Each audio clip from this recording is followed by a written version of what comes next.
Hey everyone, so I'm back to this dryer situation that I got going on here, and I got the part in and it's time to put this thing back together.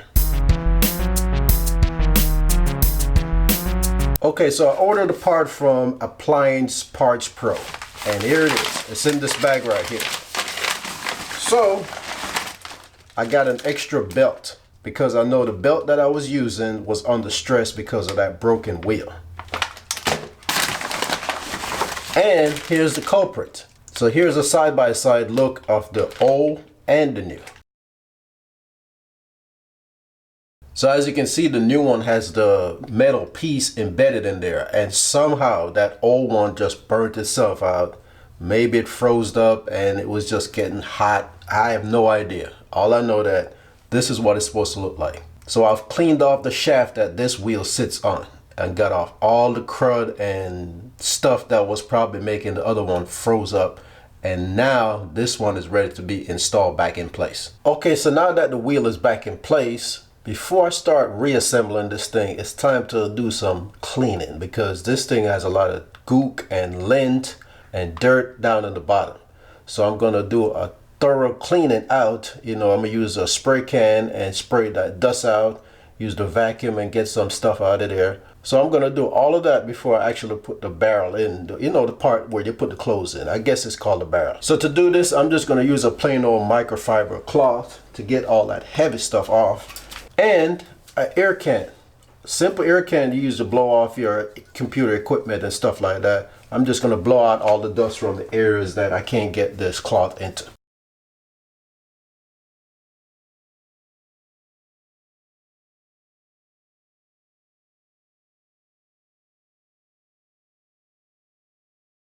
Okay, so there's a couple more areas you need to clean out before you start assembling. So this is the part that actually goes over that blower fan. Make sure you clean out inside there because as you can see, there's a bunch of dirt and lint and also in here. So you want to get all that stuff out of there, blow it out thoroughly, clean it out with your microfiber cloth. Also, you want to clean out this area too. This is where you put the lint trap. So this is the part that the lint trap goes in.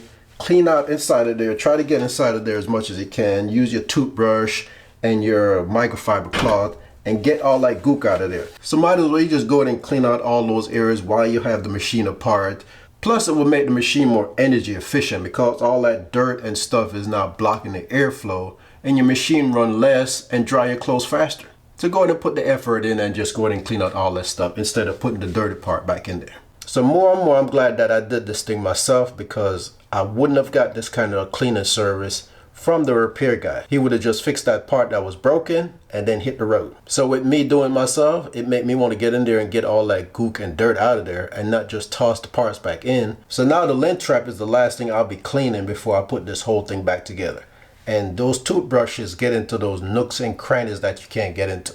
So if your cloth and your fingers or anything can't reach down there, get you a nice toothbrush or get one of them old ones that you have sitting around. Okay, so now I'm going to put the dryer back together. So I'm going to put the drum back in there. I'm going to add all the additional parts, hook up all the wires and stuff like that. I'm not going to go through that in this video.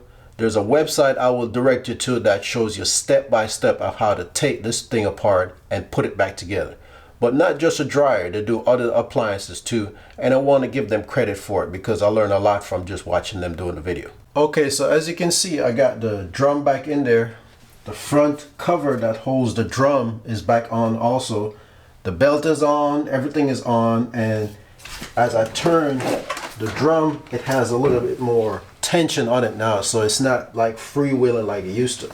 Plus the wheel down there is actually turning, so I know the belt is on properly. So now it's just time to finish up putting this thing back together, and the dryer is back in operation. Alright, so the dryer is back in one piece again. Now it's time to put it back in the spot, do a test run, and see how well it works. Okay, so I've put the dryer back in place. I made sure I hook up the hose, plug it in, and now it's time to see if all that hard work I've done paid off. So I'm about to hit the power button to see if it's going to come on.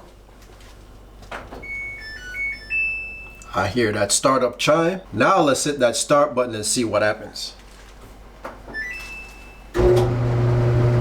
Voila! I like that sound. I wasn't hearing that sound 2 weeks ago. Now the dryer is back and in operations. So I like the sound of that. That means the dryer is back in operational, ready to dry my clothes again like it was before. So even if your dryer is not broken and you have that handy skill to take things apart, I would go in there and take that cover off, at least clean out all that lint and dirt and grime that's built up inside there at the bottom. Even if you don't want to take the drum out and all that stuff, but at least take off that lint panel area, clean out all that lint and get it out of there. I'm pretty sure that your dryer will run more efficiently if you do that. Anyway, that's going to be it for this video. Thanks for taking the time for watching it. I look forward to see you next time. Have a good one.